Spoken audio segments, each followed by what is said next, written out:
नमस्कार, बहुत स्वागत है आपका। मैं आपके साथ योगेश पांडे। हरियाणा विधानसभा चुनावों के बाद अब बीजेपी और कांग्रेस महाराष्ट्र में रैलियों की तैयारी कर रही है।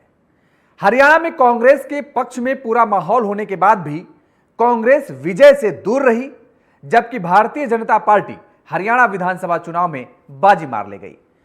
किन गलतियों से कांग्रेस को हरियाणा में हार मिली और हरियाणा के साथ मध्य प्रदेश और छत्तीसगढ़ की गलतियों से क्या महाराष्ट्र में भी कांग्रेस का खेल बिगड़ सकता है क्या? आज हम आपको बताएंगे कि महाराष्ट्र चुनाव में कौन बाजी मारेगा और किसको आखिर मुंह की खानी पड़ेगी। तो समझने के लिए सबसे पहले आपको लेकर के चलते हैं हरियाणा। तो जून 2023 में दीपक बाबरिया को कांग्रेस ने हरियाणा का प्रभारी बनाया। चुनाव में टिकट बंटवारे के बाद उनकी तबीयत बिगड़ गई और वो इलाज कराने के लिए दिल्ली चले गए। पूरा चुनाव खत्म हो गया, लेकिन उनकी जगह किसी और की नियुक्ति कांग्रेस ने नहीं की। हरियाणा के बड़े नेता कैप्टन अजय यादव के बेटे चिरंजीव राव रेवाड़ी से चुनाव हार गए। हार के बाद अजय यादव ने कहा, चुनाव के दौरान प्रभारी यानी दीपक बाबरिया बीमार हो गए थे और प्रभारी अगर बीमार थे तो उनको अपनी जगह किसी और को प्रभारी बनाना चाहिए था। हमारी बात सुनने के लिए कोई फ्रंट फुट पर उपलब्ध ही नहीं था। इसी तरह असंध से चुनाव हारने वाले कांग्रेस के उम्मीदवार शमशेर गोगी ने कहा, असंध में रैली के लिए मैंने सारे इंतजाम किए थे, लेकिन हुड्डा ने अपने भाषण में मेरा नाम तक नहीं लिया। हरियाणा चुनाव के दौरान कांग्रेस में मिसमैनेजमेंट, गुटबाजी और ओवर कॉन्फिडेंस की लंबी फहरिस्त है। पॉलिटिकल एक्सपर्ट्स की माने तो कांग्रेस के पक्ष में माहौल था, बावजूद इसके चुनाव कांग्रेस हार गई। इससे पहले छत्तीसगढ़ और मध्य प्रदेश में भी कुछ ऐसा ही हुआ था। हरियाणा, मध्य प्रदेश और छत्तीसगढ़ तीनों राज्यों में हवा का रुख कांग्रेस की तरफ होते हुए भी वह चुनाव हार गई। अब तीनों चुनावों के इंसिडेंट को समझिए जरा, जिनकी वजह से कांग्रेस चुनाव हारती है। बात सबसे पहले हाल ही में हुए हरियाणा चुनाव की। सितंबर के पहले हफ्ते में हरियाणा की करीब 66 सीटों पर कैंडिडेट्स फाइनल हुए। 8 सितंबर को राहुल गांधी अमेरिका चले गए और 16 सितंबर को भारत लौटे। चुनाव के आखिरी हफ्ते में राहुल गांधी ने हरियाणा में रैलियां की। उन्होंने अपनी रैली 26 सितंबर को की। राहुल ने कुल टोटल 8 रैलियां की और रोड शो कर करीब 33 सीटों को कवर किया उन्होंने। इनमें से 11 सीटें कांग्रेस जीत गई, जबकि प्रियंका गांधी ने केवल 2 रैलियां की और कुमारी सैलजा ने टिकट बंटवारे में समर्थकों को तरजीह न मिलने की नाराजगी पार्टी हाईकमान से खुले तौर पर जताई। चुनाव के शुरुआती 2 हफ्तों तक उन्होंने कैंपेन से दूरी बनाई। हालांकि उन्होंने खड़गे के साथ मुलाकात जरूर की। खड़गे से आश्वासन मिलने के बाद वो प्रचार में सक्रिय हुई। उन्होंने सिर्फ 9 जगह प्रचार किया। ऐलनाबाद सीट से कांग्रेस प्रत्याशी भरत सिंह बेनीवाल हुड्डा गुट के माने जाते हैं और जानकारों का माने तो उन्होंने सैलजा को रैली के लिए बुलाया, लेकिन वो नहीं पहुंची। हालांकि बेनीवाल जीत गए। ऐसे में सियासी जानकारों का मानना है कि यह चुनाव मिसमैनेजमेंट वर्सेस माइक्रो मैनेजमेंट का उदाहरण है। किस तरह से कांग्रेस जीते हुए चुनाव को मिसमैनेजमेंट से हार की तरफ लेकर आई है। बीजेपी जो लड़ाई में थी ही नहीं, वो बढ़े हुए वोटों के साथ सत्ता में आ गई। हालांकि कांग्रेस के वोट में 11% का इजाफा जरूर देखने को मिला, लेकिन सीट में कांग्रेस नीचे रह गई। अब ऐसे ही कुछ मध्य प्रदेश और छत्तीसगढ़ में मिसमैनेजमेंट के कुछ उदाहरण समझिए। मध्य प्रदेश में बीजेपी ने चुनाव के दौरान करीब 634 रैलियां की, जबकि कांग्रेस करीब 350 रैलियां ही की, यानी लगभग आधी बीजेपी की। बतौर सीएम शिवराज सिंह चौहान ने पूरे मध्य प्रदेश में करीब 165 रैलियां की, जबकि वो बीजेपी के पास सीएम फेस नहीं थे। वहीं चुनाव में कांग्रेस का चेहरा बने हुए कमलनाथ ने 114 रैलियां की।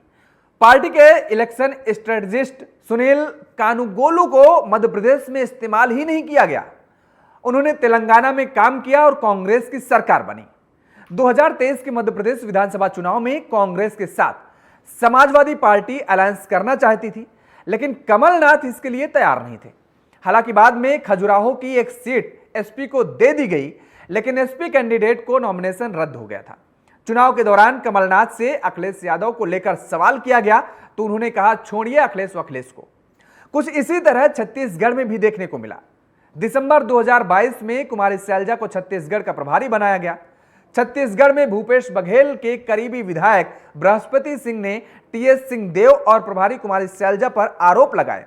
उन्होंने कहा हमारी प्रभारी कुमारी सैलजा सिर्फ सरगुजा संभाग में जाकर टीएस सिंह से ड्राइविंग करवाती थी और खुद सामने बैठकर फोटो शूट कराती थी। चुनाव में कांग्रेस ने 20 लोगों की टिकट काट दिए थे। इनमें से 14 सीटों पर कांग्रेस हार गई।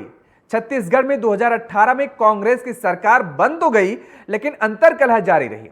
तब के सीएम भूपेश बघेल और मंत्री टीएस सिंहदेव के बीच टकराव की खबरें सामने आती रहीं।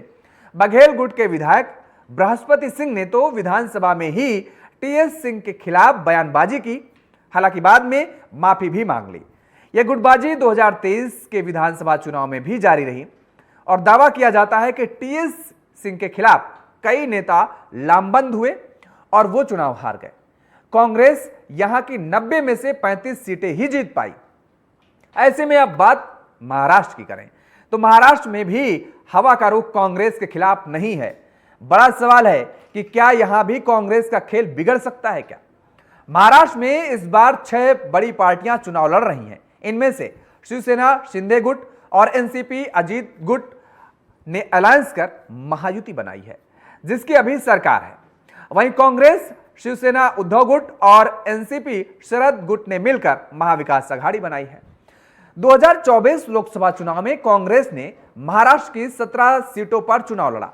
इनमें से 13 सीटों पर जीत हासिल की, यानी महाराष्ट्र में मोमेंटम कांग्रेस के साथ है। इसके बावजूद अगर हरियाणा, मध्य प्रदेश और छत्तीसगढ़ वाली गलतियां दोहराई गई तो चुनाव फिसल सकता है। अब शिवसेना शिंदे ने सीनियर लीडर संजय राउत ने पिछले दिनों कहा था कि कांग्रेस का ओवर कॉन्फिडेंस हरियाणा में उसकी हार के लिए जिम्मेदार है। कांग्रेस केवल उन क्षेत्रों में सहयोगियों पर निर्भर रहती है जहां वो कमजोर है, लेकिन अपने मजबूत क्षेत्रों में उन्हें नजरअंदाज कर देती है। उधर महायुति का सीट शेयरिंग फार्मूला तय हो गया है। बीजेपी 155 सीटों पर, शिवसेना शिंदे गुट 78 सीटों पर और एनसीपी अजीत गुट 55 सीटों पर चुनाव लड़ेंगी।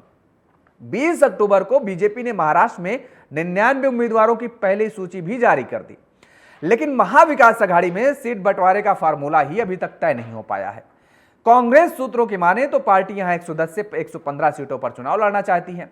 100 सीटों से कम पर कांग्रेस राजी नहीं होगी। उद्धव ठाकरे सीएम फेस बनना चाहते हैं, लेकिन शरद पवार इसके लिए तैयार नहीं है।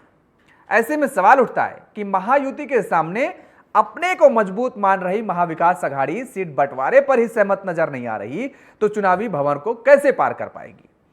हालांकि 14 अक्टूबर को महाराष्ट्र चुनाव को लेकर कांग्रेस की मीटिंग हुई। करीब 3 घंटे तक हुई इस बैठक में राहुल गांधी और मल्लिकार्जुन खड़गे ने हरियाणा का नाम लिए बिना महाराष्ट्र कांग्रेस के नेताओं को निर्देश दिए।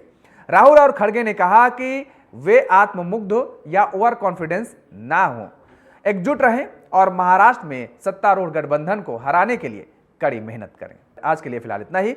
मेरे साथ नमस्कार।